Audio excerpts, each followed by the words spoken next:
할렐루야. 12월 22일 목요일 새벽입니다. 기도할 수 있는데 찬양 올려드리겠습니다. 기도할 수 있는데 왜 걱정하십니까?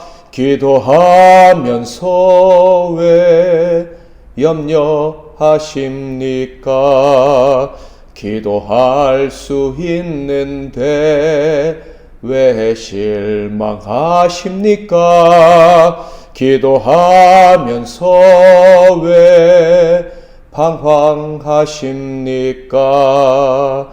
주님 앞에 무릎 꿇고 간구해 보세요.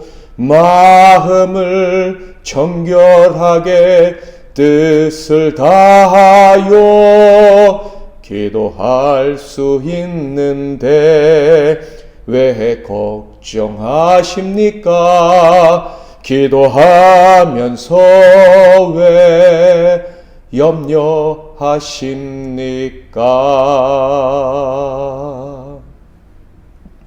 오늘 하나님께서 주시는 은혜의 말씀은 구약성경 요엘서 2장 말씀이 되겠습니다.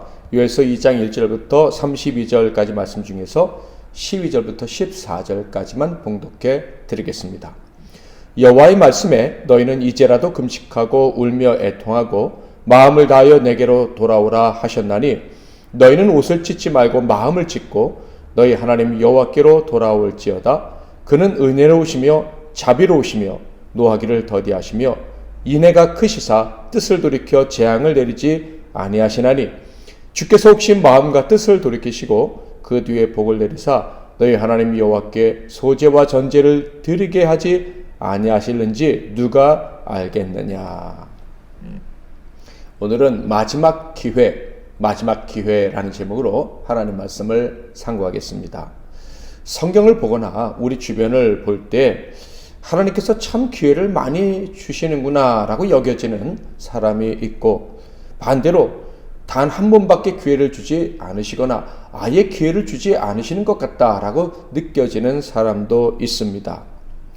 물론 그들에게 주어진 기회가 어떤 사람에게는 여러 번, 어떤 사람에게는 정말 한 번 혹은 0번 주셨다는 것은 사실 제3자 입장인 우리가 볼 때 정확하지 않을 수가 있을 것입니다.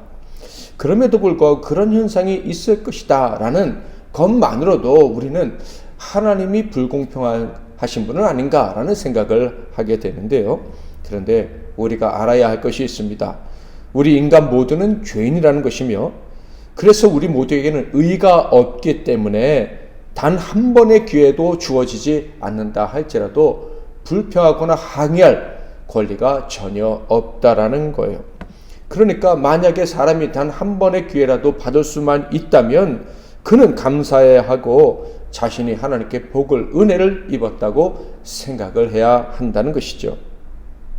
요엘 시대 하나님께서 요엘 선지자를 통해 유다에게 내리신 말씀의 내용을 자세히 살펴보면 유다는 참으로 복이 많은 백성이구나, 은혜를 입은 자들의 공동체구나 라는 것을 확신할 수가 있습니다. 왜냐하면 하나님께서는 그들에게 기회를 주시고 또 주셨기 때문이죠. 만약에 성경 전체 역사를 아는 사람이라면 사실 하나님께서 유대 공동체, 즉 이스라엘 사람들에게는 정말로 수많은 기회를 계속 주셨고 그들이 돌아오기까지 계속 주셨다는 것을 알 수가 있습니다. 그러므로 택함받은 백성이라면 반드시 감사해야만 하는 거예요. 내가 얼마나 하나님께 큰 복을 받았는지 알고 하나님께 감사와 찬송을 올려드려야 하는 거예요. 그들이 생각할 때 기회를 얻지 못했다고 생각될 때도 있겠지만 그들이 역사를 알고 하나님의 마음을 조금이라도 더 안다면, 성경을 안다면 때를 얻든지 못 얻든지 하나님께 감사하고 또 감사하며 살아야 한다는 것이죠. 자, 그런데 문제는 정작 하나님께 택함받은 자들이 자신들이 얼마나 복받은 자들인지, 얼마나 하나님께 큰 은혜를 입고 살아가는 자들인지를 모른다는 것입니다. 당연히 하나님께서 계속해서 회복의 기회를 주셨다는 사실도 모르고 가르쳐줘도 인정하지 않는다라는 것이죠. 그래서 하나님께서는 때로 극약 처분을 내리시는 거예요. 이번이 마지막 기회라고 무서운 말씀을 하셔야 한다는 것이죠. 여기서 우리는 생각을 하게 됩니다. 하나님께서 자기 백성들에게 이제가 지금이 마지막 기회다라고 하실 때 그 의미는 무엇일까라는 것이죠. 그것은요, 이번에 기회를 잡으면 더 이상 세상의 종노릇하지 않고 복을 누릴 수 있게 된다는 말씀인 거예요. 이제 너와 나는 끝이다, 끝장이야, 다시는 기회를 주지 않으실 거야, 이런 말씀이 아는 경우가 대부분이라는 것이죠. 그러므로 마지막이라고 말씀하시는 그 기회를 잡기만 하면 그 사람은 회복의 은총을 누릴 수가 있는 거예요. 즉 마지막이라고 말씀하실 때 하나님의 마음은 정말로 회복을 속히 주기를 원하시는 그 마음이시기 때문이죠. 요엘 시대 유다 땅 곧 가나안 땅에 내린 재앙은 유대 역사상 일어난 적이 없었던 무서운 메뚜기 재앙이었습니다. 그런데 이 재앙은요, 마지막 기회이기도 했어요. 왜냐하면 하나님의 뜻은 그의 백성들을 재앙에 몰아넣으시고 다시는 나오지 못하게 하는 것이 아니기 때문입니다. 그러므로 무서운 재앙이 유다에 임했다는 것은 그것으로 말미암아 더 큰 재앙, 고통에 들어가게 될 것이다 라는 경고라기보다는 더 큰 재앙에 대한 공포 때문에 회개하면 회복시켜 주신다라는 하나님의 사인인 거예요. 그들을 회복시키기를 원하셔서 무서운 재앙, 역대급 재앙을 주셨다는 것인데, 이것은 다른 말로 말하면 마지막 기회니 꼭 잡으라 라는 말씀이라는 거예요. 이제라도 돌아오면 회복시켜 주시겠다는 언약이 담긴 하나님의 은혜의 행위다라는 것이죠. 간절한 하나님의 호소라고도 할 수가 있습니다. 2장 1절에서 요엘 선지자는 이제는 마지막이라고 이야기합니다. 1절과 2절을 같이 읽어보겠습니다. 시온에서 나팔을 불며 나의 거룩한 산에서 경고의 소리를 질러 이 땅 주민들로 다 떨게 할지니 이는 여호와의 날이 이르게 됨이니라. 이제 임박하였으니 곧 어둡고 캄캄한 날이요 짙은 구름이 덮인 날이라. 새벽빛이 산꼭대기에 덮인 것과 같으니 이는 많고 강한 백성이 이르렀음이라. 이와 같은 것이 옛날에도 없었고 이후에도 대대에 없으리로다. 여호와의 날 곧 최후의 심판이 가까이 왔다는 말씀입니다. 그리고 그날은 참으로 다음과 같은 무서운 날이 될 것이다 라고까지 말씀하셔요. 10절과 11절. 그 앞에서 땅이 진동하며 하늘이 떨며 해와 달이 캄캄하며 별들이 빛을 거두도다. 여호와께서 그의 군대 앞에서 소리를 지르시고 그의 진영은 심히 크고 그의 명령을 행하는 자는 강하니 여호와의 날이 크고 심히 두렵도다. 당할 자가 누구이랴. 이러한 날 곧 최후의 심판이 온다면 그야말로 끝이 아니겠습니까? 그날이 정해졌다면 더 이상 희망이 없는 것 아니겠습니까? 그런데 하나님께서 마지막 심판이 임했다라고 하시는 이 말씀은요, 사실 앞서 말씀드린 것처럼 하나님의 백성들에게는 기회가 주어졌다라는 말씀이기도 한 거예요. 다시 말해서 이 기회를 잡으라라는 하나님의 사랑의 호소라는 것이죠. 사랑하는 자식에게 기회를 주시려는 애타는 부르심인 거예요.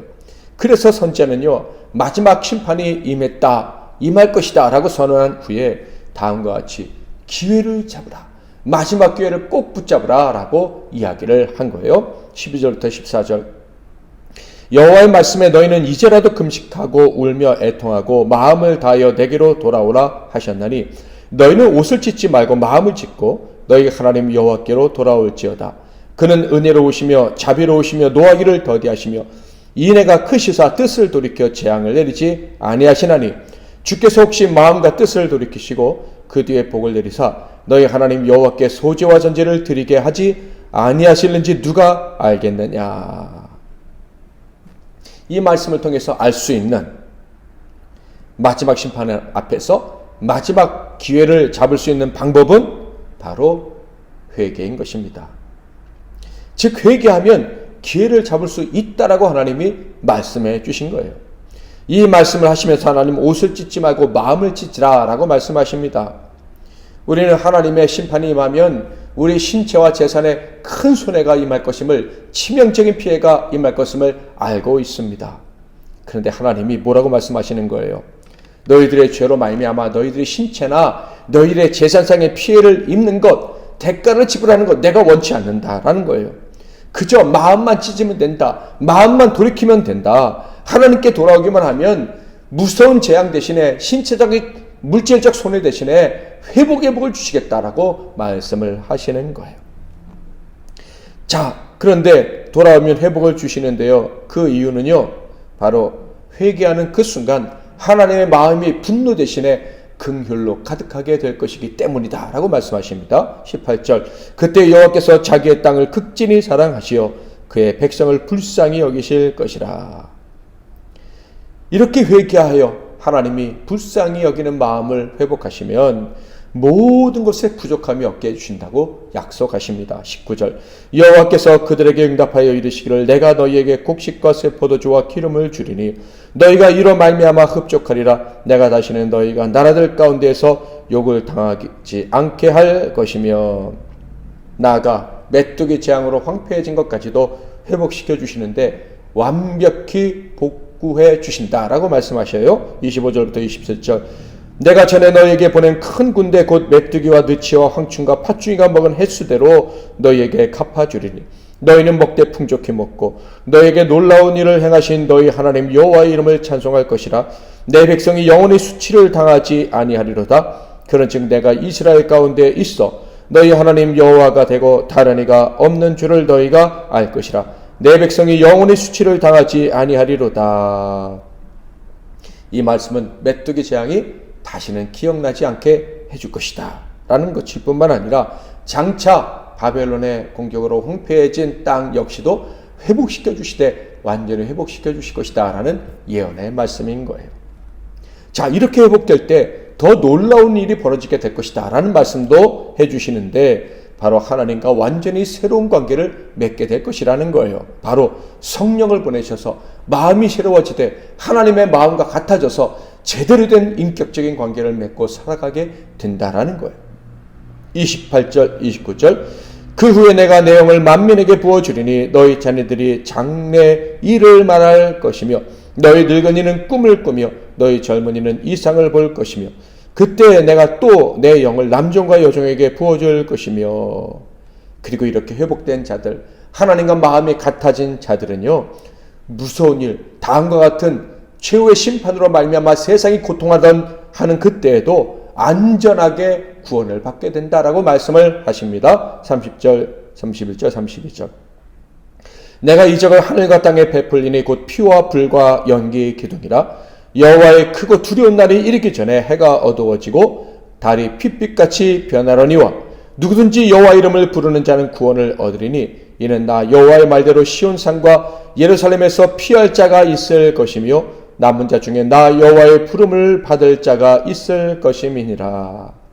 사랑하는 성도 여러분, 오늘 말씀을 통해서 하나님이 우리에게 주시는 교훈, 우리가 기억해야 할 바는 무엇입니까? 마지막 심판의 날의 무서움, 공포가 아닙니다. 우리가 기억해야 될 것은 우리를 향하신 하나님의 마음이에요. 우리와 얼마나 완전히 교제하기를, 완전한 교제를 원하시는지 그 마음을 알아야 하는 거예요. 성령이 우리를 도와주셔서 하나님과 같은 마음을 품고 영원히 동행하기를 원하시는 그 하나님의 마음을 알아야 하는 것입니다. 그런데 우리는 성령을 이미 받았습니다. 그러므로 우리의 마음은 성령으로 회복된 거예요. 그렇다면 우리 모두는 마지막 기회를 잡은 것입니다.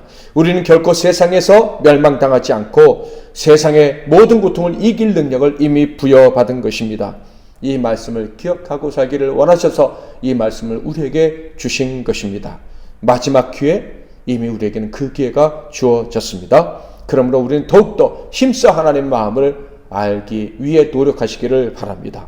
성령님께서 우리를 도와주고 계십니다. 늘 회개하고 성령의 충만함을 구하는 가운데 매일 주시는 기회를 붙잡고 매일 승리하는 저와 여러분이 다 되시기를 주님의 이름으로 축복합니다. 오늘도 말씀 붙잡고 기도하시고 승리하시는 하루 되시길 바랍니다. 제가 먼저 기도하겠습니다. 하나님 아버지, 이 죄악된 세상 가운데 사는 이 부족한 우리들에게 매일 기회를 주시니 감사합니다. 매일 기회를 붙잡고 매일 회복되고 매일 승리할 수 있는 그런 특권을 우리에게 허락해 주시니 감사합니다. 오늘도 우리의 마음을 찢고 성령의 충만하심을 구하는 가운데 하나님과 같은 마음으로 동행하는 복락을 누리게 하옵소서. 그렇게 동행할 때 세상의 모든 고통 너끈 이기고 또 승리하는 오늘 하루가 되게 하옵시고 오늘 하루의 경험이 영원히 이어지는 그런 우리 모두의 삶 되게 하옵소서. 예수 그리스도의 이름으로 기도하옵나이다. 아멘.